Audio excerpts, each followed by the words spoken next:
Ciao ragazzi e benvenuti ad un nuovo episodio del FitFan Podcast. È con sommo piacere che vi presentiamo l'ospite di quest'oggi, Coach Mike Boyle. Col suo nome, volenti o nolenti, da almeno 20 anni a questa parte si ritrovano a fare i conti tutti coloro che si affacciano al panorama dell'allenamento. I suoi libri occupano gli scaffali di migliaia e migliaia di professionisti e le sue riflessioni non smettono di stuzzicare, agitare ed ispirare il mondo della preparazione atletica.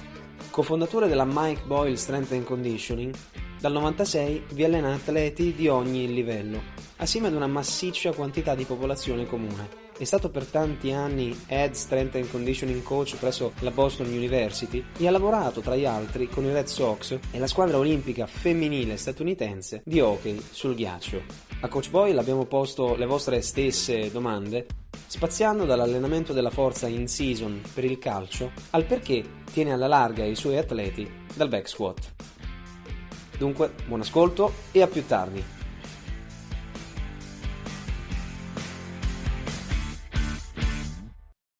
Mr. Boyle, can you hear me? How are we doing?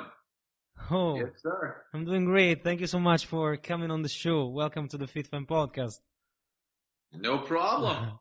We are so thrilled to have you on, Mr. Boyle. I mean, your books and DVDs, articles have hugely shaped the way we train and coach on a daily basis. So it's such an honor to have you on. Great. Thank you very much. Thanks for having me. So how are you done with the floor? No, I'm not. I got to go back. As soon as I'm done with you, I'm going back. I got a little bit more to do.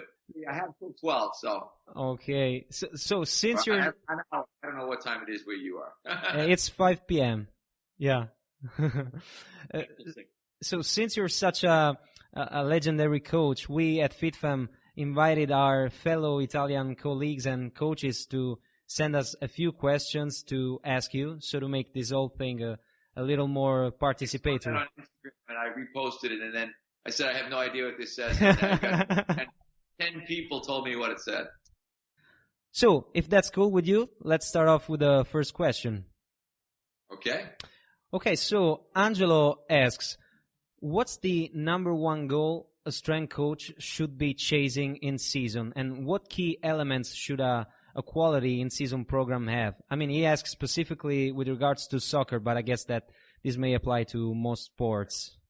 Well, I think when you're talking about soccer, in season is probably one. It depends on what level of soccer you're talking about, because in season now for the higher level players is all year. Yeah. There's very, very little time off. So I think you have to put together a good program. You also, when you're looking at soccer, you're going to have a really broad range of players in terms of you can have players from literally all over the world.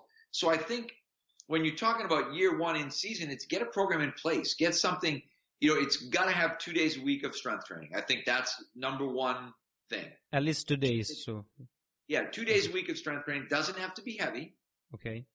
Because it's just a matter. I like, kind of the slow and steady wins the race idea. If you can just get soccer players to start doing some lower body training during the year and gradually start loading them, things like one leg squats and one leg straight leg deadlifts and things that will be helpful for them both from a performance and from an injury prevention standpoint, that's going to be really big. The next thing I would say is you need to be doing, if depending on the situation you're in, if you're in a situation where you've got GPS and you can monitor speed, then you need to know that your guys are getting to top speed twice a week. Because I think one of the big failings in soccer is that sometimes top speed is only attained in games, and that's why we see so many hamstring strains. Yeah. So I think you've got to be able to put that top speed component into there. And then I think in season you've got to really drastically limit the fitness. The soccer people love to talk about fitness, conditioning. And I think there's way too much of that in soccer. We always talk, because again, you've gone through the CFSC idea, but we talk about the bucket analogies. Yeah. And generally in soccer, the low intensity, lot of movement bucket is full. The high intensity sprinting, strength training, jumping, core training, most of those buckets are empty. So I think that's what you've got to look at when you start talking about in-season programming, is getting a program in place. So 2 whole body strength sessions weekly, right? with sprinting at the beginning of the session. Both times, on both sessions.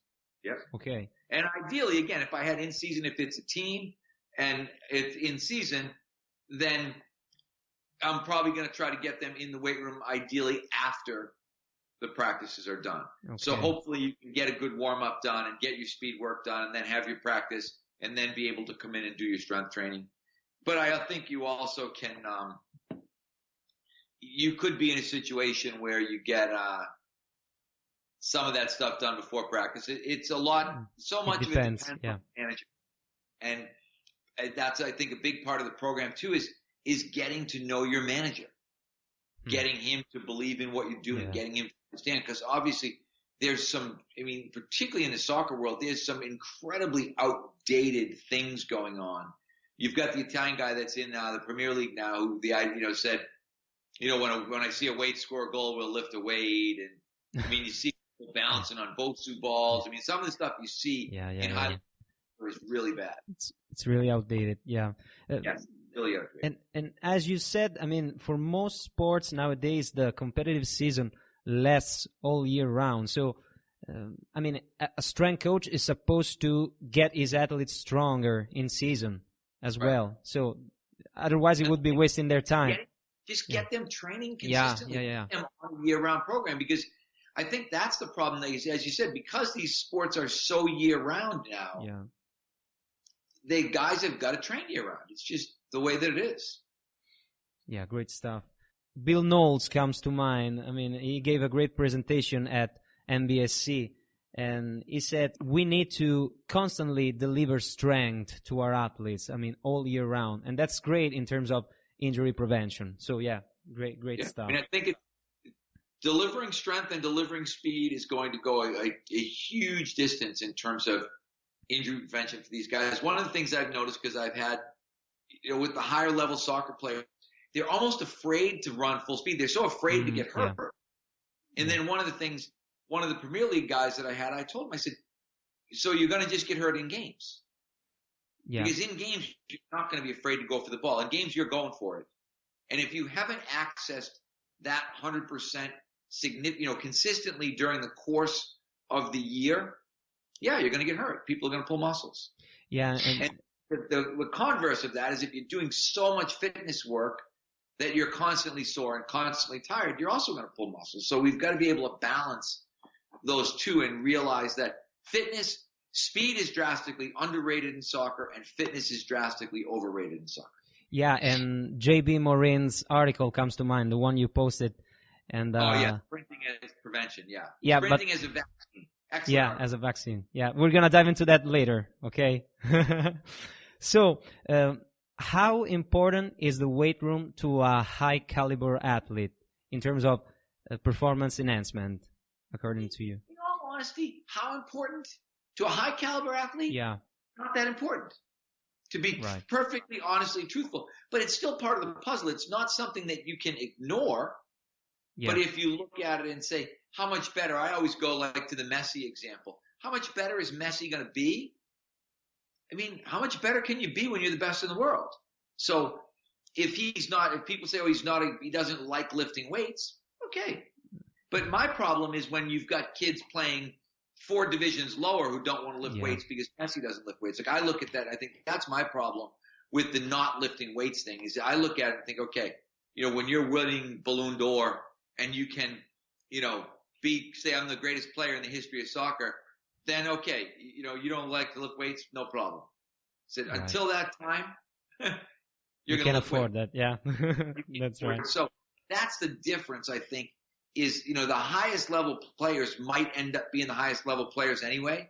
It's everybody else that we have to worry about. So what we end up doing sometimes is programming for 1% instead of programming for 99%. We need to program for the 99% for whom it would be really beneficial from an injury standpoint, from a performance enhancement standpoint, from all the things that you want, instead of worrying about the one odd outlier or this one strange outlier who doesn't really like to lift weights and he's still a really good player. We've had those people in sport. As long as I've been doing this for 40 years, we've had those people. Yeah. Well, so-and-so doesn't lift weights and he's the best player in the world. And I always look at guys and I'm like, yeah, and you're not. And and I don't know why we're having a conversation like it's, well, how can we have a conversation about you and Messi? Like, what do you guys have in common? Yeah, that's crazy. Yeah. But that's the kind of conversations you have with athletes and with parents, and they'll say, someone says to me, Messi doesn't like to lift weights. So I'm like, so?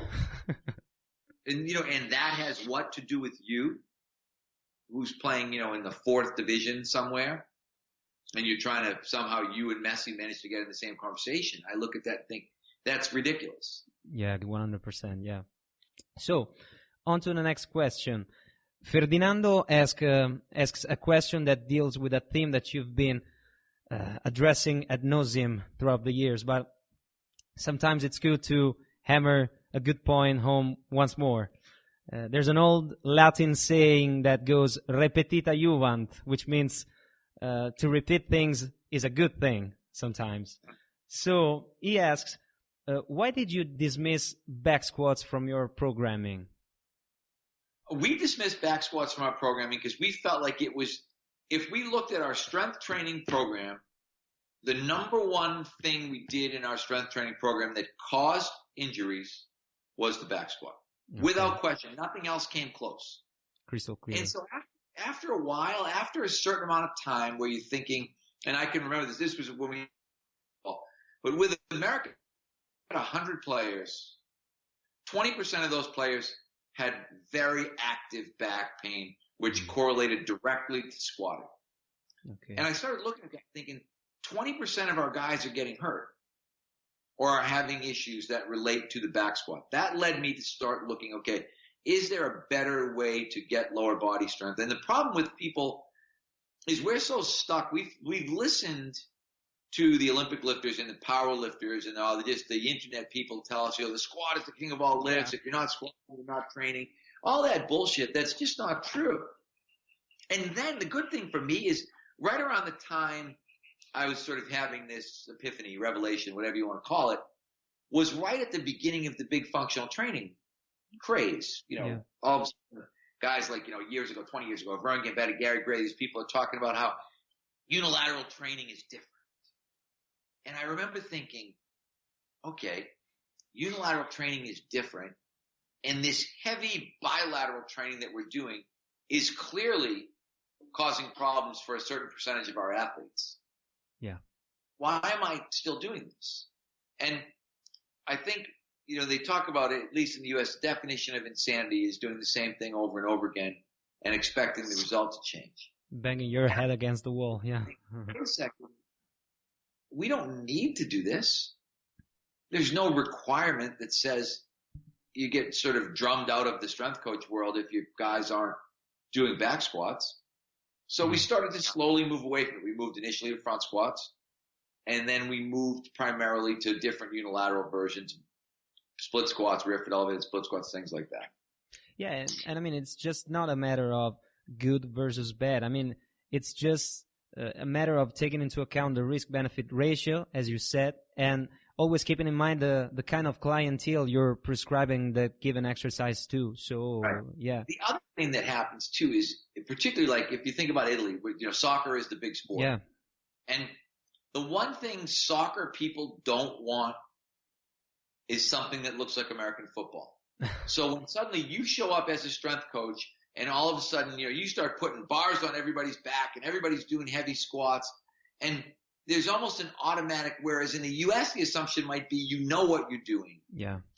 The assumption with the Europeans sometimes is you don't know what you're doing. Like, why are you doing this? This is not soccer. This is not what we do. Yeah, exactly. And so the unilateral stuff is much easier to sell to players and to managers. It makes more sense. It is. And I've always said that functional training to me is just training that makes sense.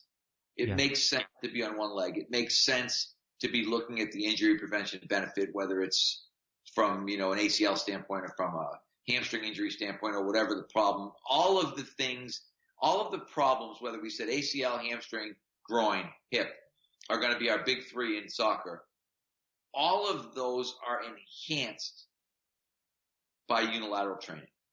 Awesome. Or at least the prevention benefit is enhanced doing unilateral training. So it's one of those, why not? It just makes way too much sense. Yeah, it definitely makes sense. And speaking of unilateral training, could you elaborate on the bilateral deficit in a nutshell? Bilateral deficit, basically, I always use the hand grip dynamometer example because it's the easiest for people to understand. Bilateral deficit basically says that if I did a hand grip test where I squeezed the dynamometer with two hands, then I did a test of my right hand and my left hand, and if added my right and left together, it would be greater than two hands. That would be considered bilateral deficit, meaning that bilaterally you're weaker than the sum of your right and your left. Bilateral deficit is present in the studies that they've done, and most of them have not been great studies up till now. But if you look at leg extension, if someone did a two-leg leg extension and then did right leg, left leg, the sum of right leg, left leg is going to be higher. And the thing that seems to be the case, and this has been, I guess, alluded to in the research but not proven, is that the brain doesn't like bilateral exercise. The brain finds doing things with two legs or two arms at the same time confusing. Because if we think about how we walk or run or jump, everything is unilateral. Everything is in opposition. The brain knows how to work. I always say to somebody, if I ask somebody to go jump as high as they can, most people will go jump off one leg. And reach up. Jump off their left leg, they'll reach up with their right one arm, Because your brain knows the most efficient way to summate force. And the example I give to people when people are arguing with me, because again, people love to argue with me because they want to do what they've always done. So when I say something that tends to look differently, then those people will tend to argue. And I always, I say to them, if the brain knows, and you can see it, I can show it to you. And we did it. We took our Olympic girls and we did basically vertical hops. So we did right leg plus left leg, and then we did vertical jumps, two legs. Every single person except one, so 28 out of 29 or something, had a bilateral deficit somewhere as significant as 30%. Right? Yeah. I mean, it's massive. And we can see that in the single leg deadlift as well. That Max Shank video you always post. I mean, every way you look for it. That's the difference, but not with upper body exercise. Okay. And I think that's where some people, why can't you dumbbell bench press more than you can bench press? And this goes back to the fact that they say if you train enough bilaterally, you can eliminate your bilateral deficit. That is extremely counterintuitive.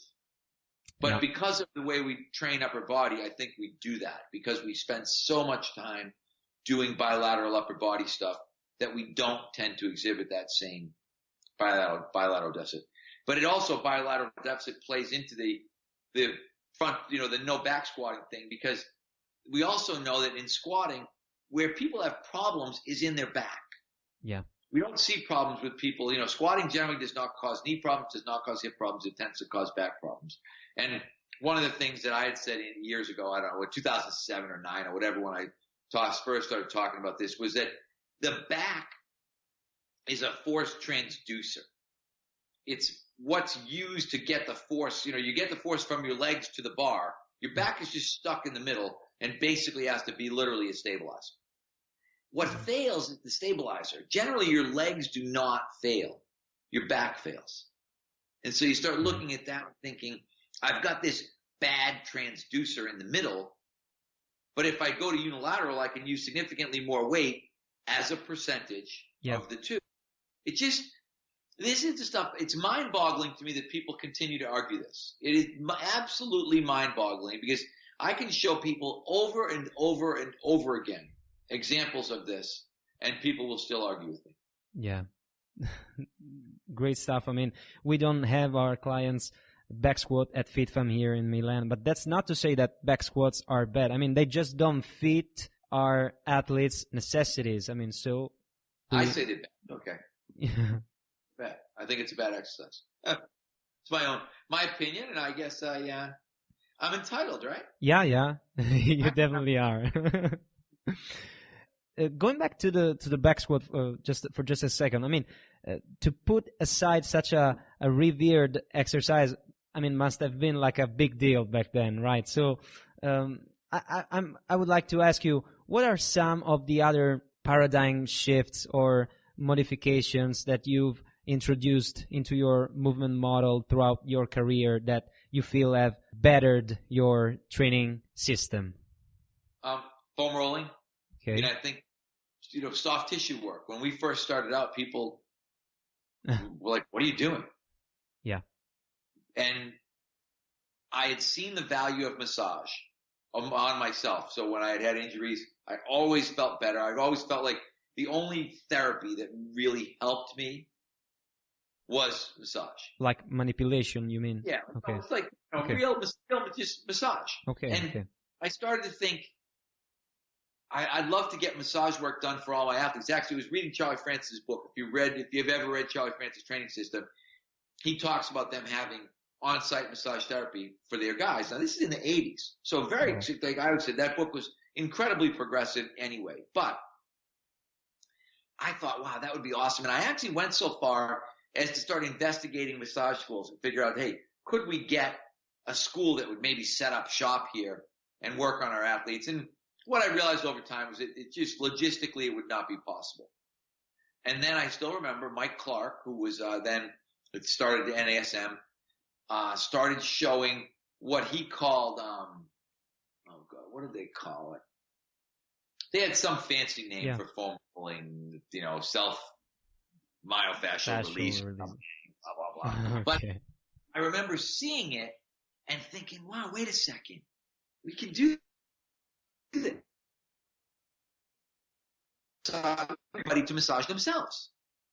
Right. And at that time, it was absolutely unheard of. Now, I mean, rollers are everywhere. There's a million different kinds of rollers. Everybody rolls. Now people say we roll too much. Same thing. Whenever anything becomes popular, the current thing to do is then to talk about why you shouldn't do it.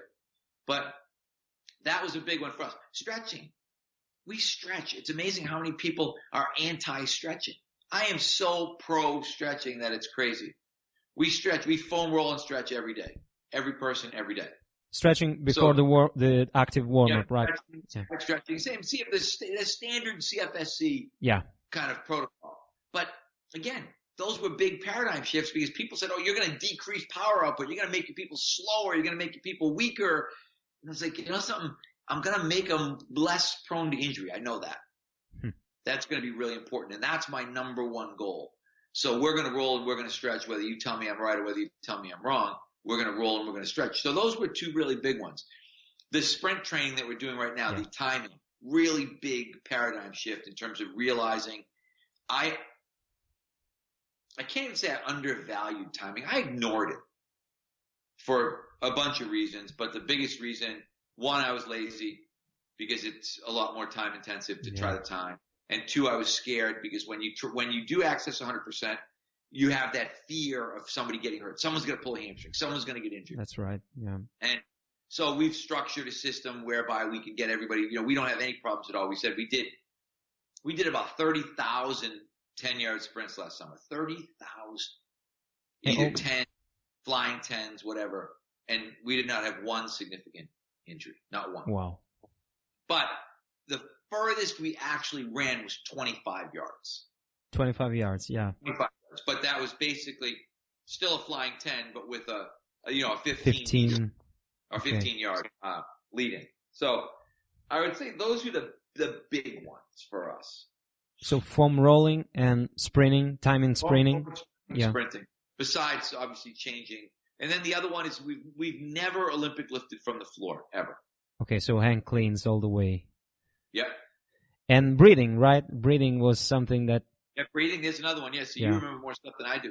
But that's another big, in terms of that was another thing. And I think that's the biggest thing with what we do is we're constantly trying, I think most people are trying to defend their program. This is what we do, and this is why I'm not going to change. Whereas I look at it very, very differently. I'm constantly trying to upgrade our program. So if someone shows me something that's better, I'm going to do it.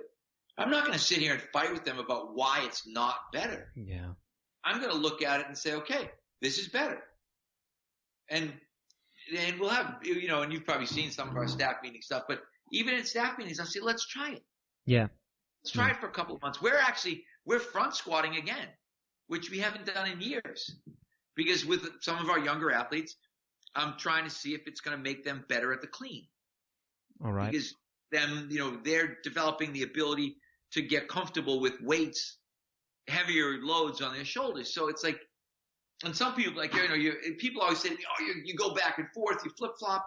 And I look at it and think, no, I learn, I experiment, I try to get better. If people want to make that into something that it's not, if they want to make that into me being, easily swayed, then that's okay. I don't really mind. The good thing for me, and I always said, I'm so old and I'm so established that I don't have to care. Right. Whatever, anybody can think whatever they want about me. And I'm 100% fine with it. The one thing that I know from a personal standpoint is there's no one who knows me or who's ever worked for me or who's ever worked with me that doesn't appreciate the way we do things. Yeah. The people who don't appreciate the way we do things are generally people I've never met and generally people that have never set foot in our facility. It's perfectly fine to, question our own methods because we just want to make them better and better for our clients and athletes. So let's pick up where we left off. So Andrea asks a pretty interesting question. What's your take on implementing Olympic lifts with rowers, collegiate level rowers specifically? Absolutely. I love Olympic. I like Olympic lifts for athletes, period. But particularly, I think rowing probably has more carryover to Olympic lifting than any other sport that you're going to do, whether it's, sculling with 2 oars or whether it's sweep rowing. The patterns are very, very similar. Okay. The other thing, I love Olympic lifting because it's athletic. The problem with rowing, this is why we never Olympic lift from the floor. I always say I have an article that I wrote on training Olympic lifting or training rowers. Yeah. And one of the things I said is what makes you a good rower makes you a bad Olympic lifter. So tall guys, tend to be good rowers. Tall and angular people tend to not do well off the floor from Olympic lifting, and rowers tend to have back problems all the time. So we try to think everything done from the hang, but I'm a huge proponent. But again, I'm not square pegging the round hole in terms of if I have a rower with a back issue, that person's not Olympic lifting. Okay. Just pure and simple. I just feel like that's just the common sense stuff that people ignore. I'm not going to lift anybody who has a back problem. I don't care what sport they play. So I don't think that's a big exception to the rule. And would you bias rowers more towards bilateral training or not? Yes, I probably would a little bit more. Okay. They are. I always say they're the only bilateral sport. Okay. Now Federico asks, what's your plan when it comes to hamstring injuries? And we were talking about that earlier. Number one thing, sprinting. Okay. Number two thing, a really well-designed and well-thought-out posterior chain program. Right.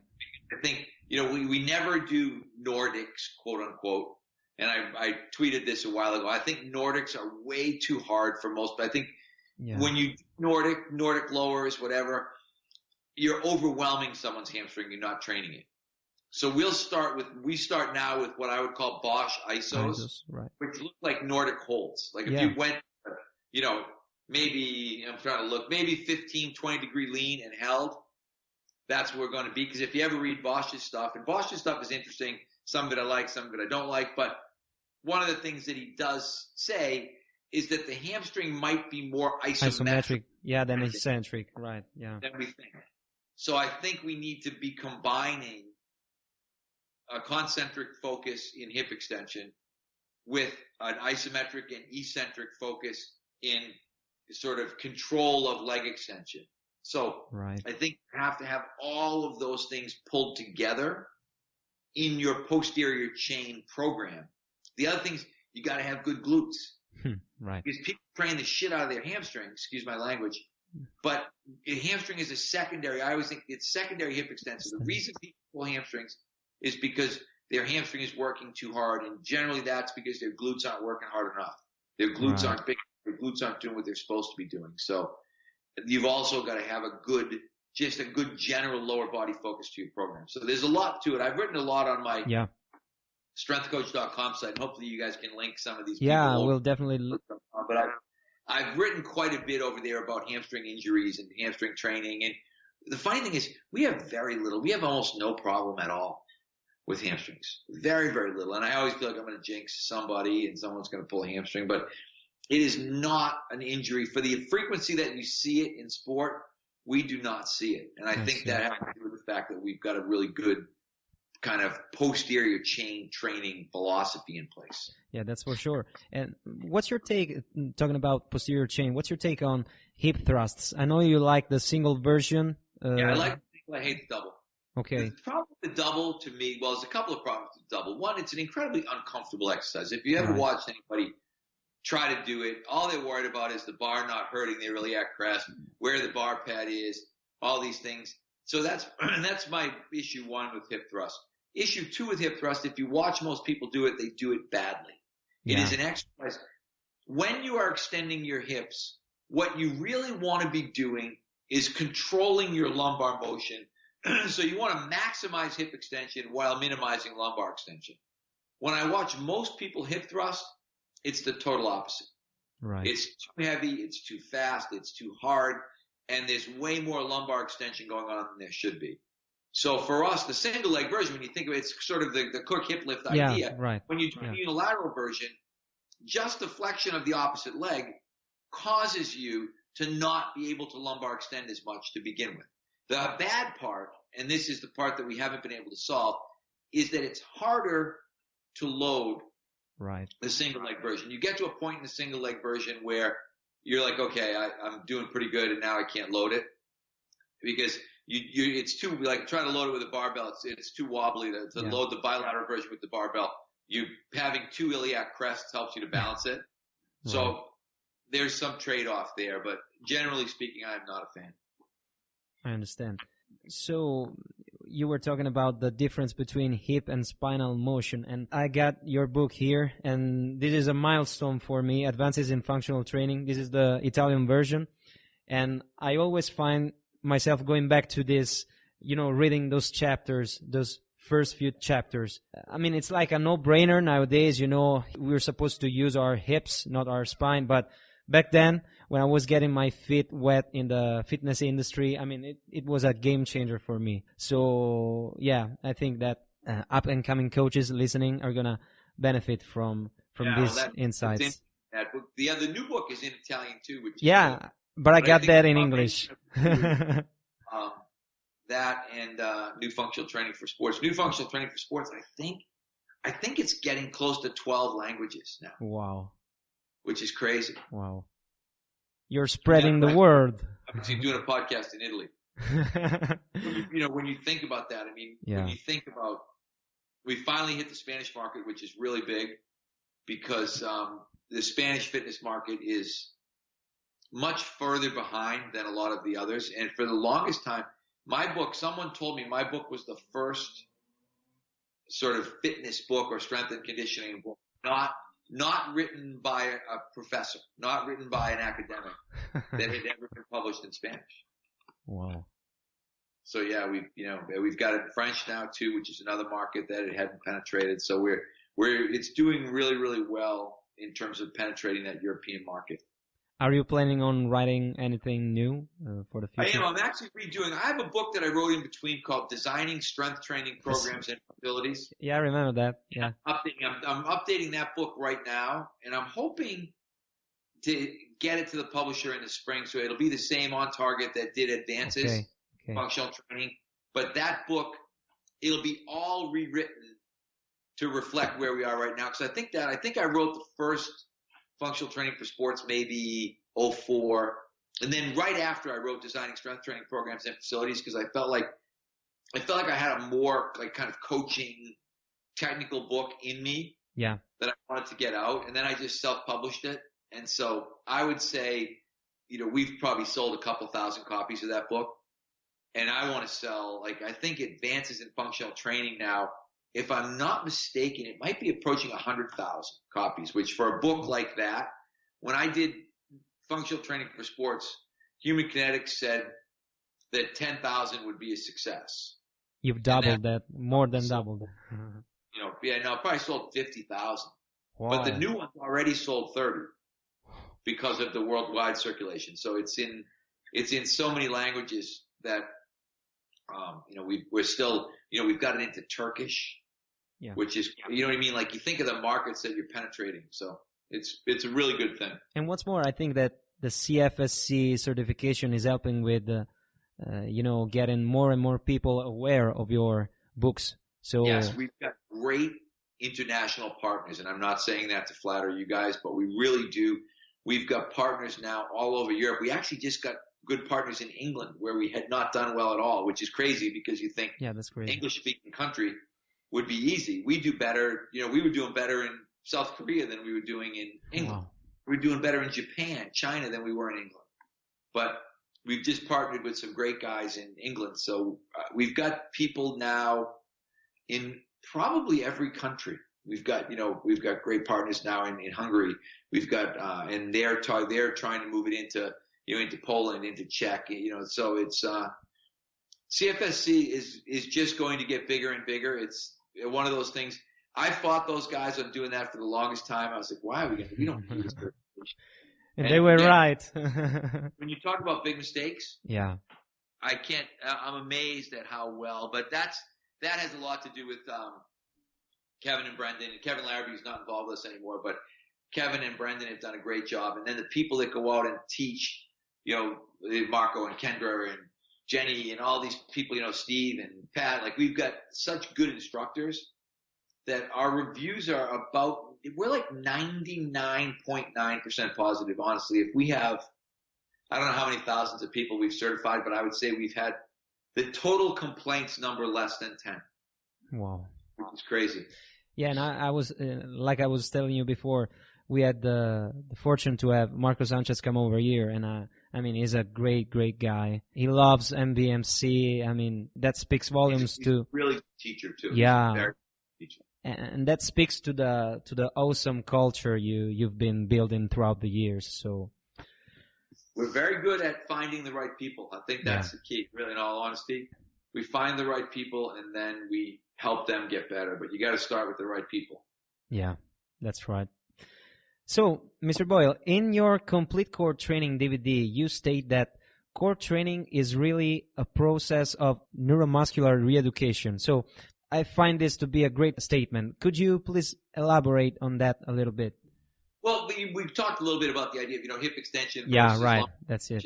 And that's really what this whole thing is about. What you're trying to do in core training really is teach people. I always go back, and the quote is in there, in that presentation, the Sarin quote about the right muscle moving the right joint at the right time. And you might even expand that to be, the right muscle stabilizing other joints so the right muscle can move the right joint at the right time. And a lot of that is not high load training. Right. It's just saying to somebody, okay, this is supposed to move, this is not. Let's try to work on that pattern. And we look at that, and that's why I said we could call that, when we think about CFSC, we call it motor control. Right. And really that's what it is. It's motor control. It's the ability to say, okay, I want you to move your hip now. And it's amazing how you've heard me say it.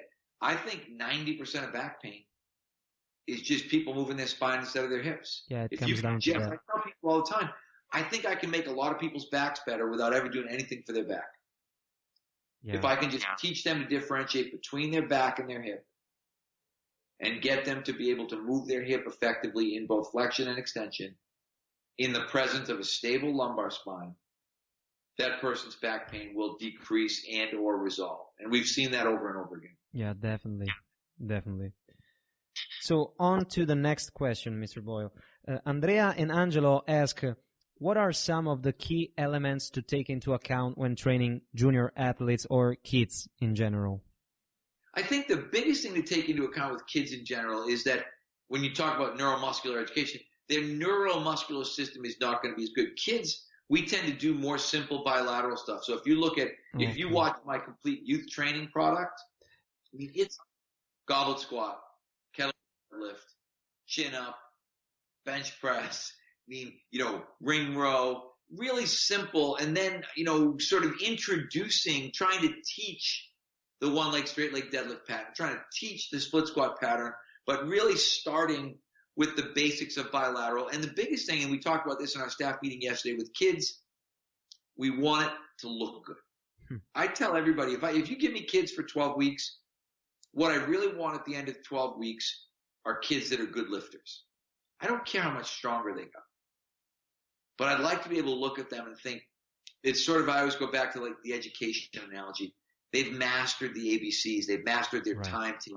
They're able to do the basic things that I need them to do well enough where now we can think a little bit about load. But initially, we're not thinking at all about load. We're thinking about what's the quality of movement that we want. And also knowing with kids, it's not going to be good in the beginning. Kids are going to do better by doing. Right. You can't overcoach kids. You can't take the fun out of it with kids. You've got to let them make mistakes. But that means you can't be loading them because mistakes under load are injuries. Mistakes with low loads are just mistakes. So I think that's the biggest thing when you're looking at junior kids is teaching them the basics and keeping it enjoyable so you don't lose them. And what's a good age to start? I think over here, I would say 11 in the U.S. I don't, for you guys, I guess I'd say both, regardless of where I was, I would say 11. I think 11, the kids are getting to a point maturity-wise where they have some understanding of, all right, there's going to be some work involved in getting better. Okay. I think under that, when you get kids 7, 8, 9, 10, they don't belong in a structured weight room. They want to be, those are kids that should be playing games and running relay races and just doing generally athletic things. Right. I think the biggest thing in Europe is that trying to get them to do more athletic things that don't involve soccer. Right. I agree 100%. Yeah. Being able to, playing wiffle ball with kids, getting kids that can catch and throw, getting kids that can develop, because better athletes have better developed neuromuscular systems. And so by giving them sort of a singular pursuit, I think sometimes you'll limit your athletic development. So I really think if I was in Europe, I would be really pushing more of a kind of multi-sport approach with kids in terms of, playing basketball and playing baseball or wiffle ball or things like that. We lack that. Yeah. Yeah. Because you don't have the range of professional sports that we have. Yeah, too much of an early specialization as well. So I agree. And plus, as you often say, year one is a teaching year, is a learning year. So we are better off getting that out of the way as soon as possible. And no matter if you're 11 or 18, you're going to spend one year learning techniques. So I said this the other way. Year one is year one, no matter if it's when you're 18 or 11. Right. You're going to have to learn the same things. So you're much better off learning them at 11 than you are at 18. Yeah, that's right. So I've got a few more questions. We're going to do like a lightning round. Okay, lightning. So post-activation potentiation. Fabio asks, what do you think about this? How do you use it with your athletes? We would look at that as complex training. Right. So basically pairing a strength exercise with a power exercise. So upper body push with some sort of upper body medicine ball exercise. A lower body push with some sort of lower body jump. We use it. I think you can overuse it. We use it basically, I would say, 3 weeks out of 12. So 25% of the time we're doing some sort of post-activation, potentiation, complex training, something like that. With our higher level athletes, we might do it 6 weeks out of 12, but never 6 weeks in a row. So it would be kind of 3 on, 3 off, 3 on. Like in the later stages of season, or? Yeah, it would depend. Okay. But basically, like for us, sometimes now it can be phase like 3 and 5. All right. So for us, phase 3 would be, if you've got people longer than 12 weeks, but phase 3 would be like weeks 7, 8, 9. Phase 5 would be 13, 14, 15. So those will tend to be our complex training phases, or what people would look at as post-activation, potentiation, or however you want to All right, thanks. make it more complicated. Okay. And second question, Massimiliano asks, what's your take on unstable surface training? We do almost none now. And Okay. it's funny though, I'm starting to maybe lean a little bit more back in that direction, but I think we were drastically overrated that in the beginning. It was a big part of the early functional training stuff that people did. But I still think that there's probably some room for things like Eric's pads. I don't think there's any room for standing on stability balls or upside down Bosu balls or stuff like that, because I don't think that's very real world. I don't think that's going to happen to somebody. But I do think, I always say, grass is an unstable surface. If you just take somebody and move them from AstroTurf to a rubber mat, they're more stable. You can see it. So even that little bit of instability does make a difference. So I would say we do right now next to zero. Right. But I would maybe say to you that a year from now, I might say, we might be doing 5% of our time playing around with a little more unstable surface stuff. And you're still using Bosu balls to perform push-ups? Just push-ups. That's the only thing they get used for in our gym. Yeah. And talking about push-ups, how far up the progression continuum would you take a push-up? I mean, do you have your athletes perform one-arm push-ups, things like that, or not? We don't do any one arm. We don't do any clapping. Okay. So basically, feet elevated, Bosu ball, weight vest probably would be, the combination of those three. Somebody with their feet up on a Bosu ball with a weight vest on, so some sort of level of external load. That would be the furthest we would go. Okay, right. Third question, what are some of the smart guys we coaches should steal from nowadays? Who are some of the smart guys we should steal from? Some of the smart guys you should steal from. I mean, there's a lot. I'm still a big, I like the exo stuff. And, Mark Verstegen himself does not coach anymore, but I think everybody should read the original core performance book. I think when anybody asks me about fitness books or strength and conditioning books, the first thing I ask them is, did you read the original red cover core performance? Because I still think that was an absolutely outstanding book. There's a couple things in there where you might say, I don't believe that anymore, but the idea behind that is really, really good. So I think that's always a good place to have. The guys that are down at Altus right now, Dan Paff and Stuart McMillan are doing a really nice job of trying to, I think, curate information and bring lots of smart people together. So I think those guys are really, really good from that perspective. And I think, I think everybody should be exposed to McGill's stuff, because I think he's changed the way that we look at the back, period. I think everybody should understand FMS. Everybody should look at Gray and Lee's stuff, because I guess sometimes I'm looking at sort of, big rock stuff that you make sure you've covered the big bases before you run off and worry about some of the smaller fringy kind of players that are out there, because those are people, when you think about the foundation of the field where we are now, those people were really, really big players. They were people that made a difference in the last 20 years in terms of really changing the way that people train. Yeah, definitely. We need to at least know what those systems are all about. I mean, then we can decide whether we want to move on or... And I don't think you're going to, you may not 100% agree with FMS. Yeah, right. But if you've never studied them, then you can't. I just had a little Twitter, discussion with somebody who was kind of bad-mouthing FMS, and I'm like, you don't even understand what it is.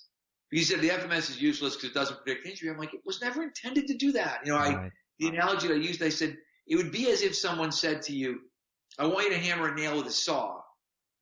And then you came back and said, saws are really bad for hammering nails. They were never meant to do that. They were never meant to do that. That wasn't what it's for. It's hard to hold it. The blade digs into your hand like this.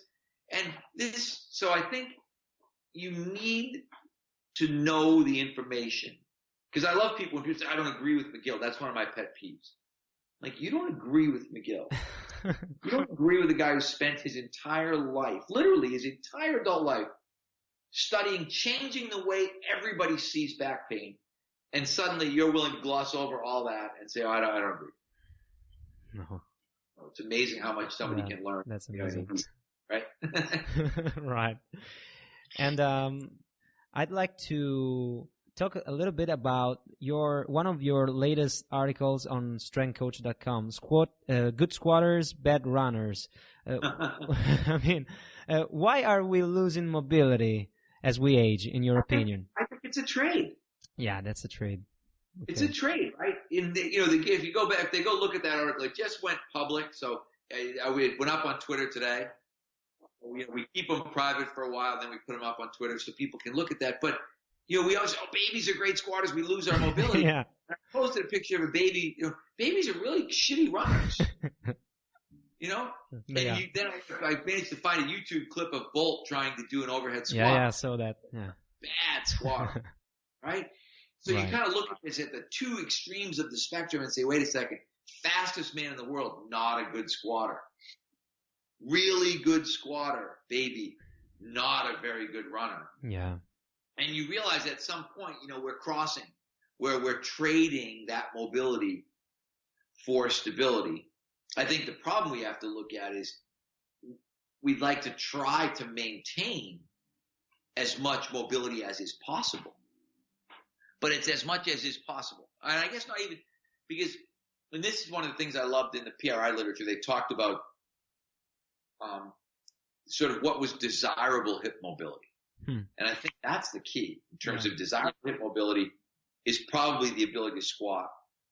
And it's probably having 10 to 20 degrees of hip extension. It's having clean, and then we think about sort of the neuromuscular part. It's having clean hip extension and hip flexion patterns where we can distinguish that from our lumbar motion. It's having a degree of internal and external rotation, but it's not, you don't want the ability like hip mobility, astrograph squatting and Chinese split. Right. You're going to have physical problems as an adult if you have that excessive hip mobility. Sort of the yogi or the gymnast is as bad for you probably as lack of. Yeah, we need just enough mobility, to cope with everyday, daily activities, and exactly. That's it. Yeah. There's some questions as to what is that, but the idea is I always go back to sort of, you may have trouble translating it, the story of the three bears, where there's the porridge. It's like, too cold, too hot, just right. Like we've got to be able to look at this and think we've got to be able to hit just right. Just right. And that's what we're looking for is just right. We don't want to be too cold. We don't want to have too little.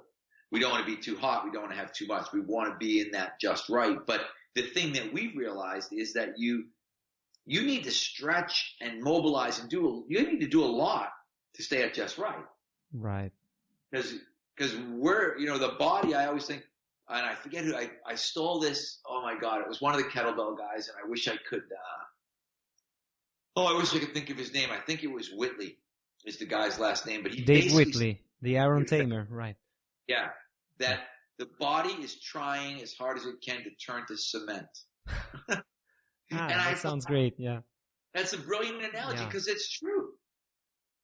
And the body is trying as hard as it can to turn to cement, and it's our job. And that's why rolling and stretching and mobility and activation, all this stuff matters because we're fighting our body's natural progression from this baby, that can take his foot and put it behind his head, right?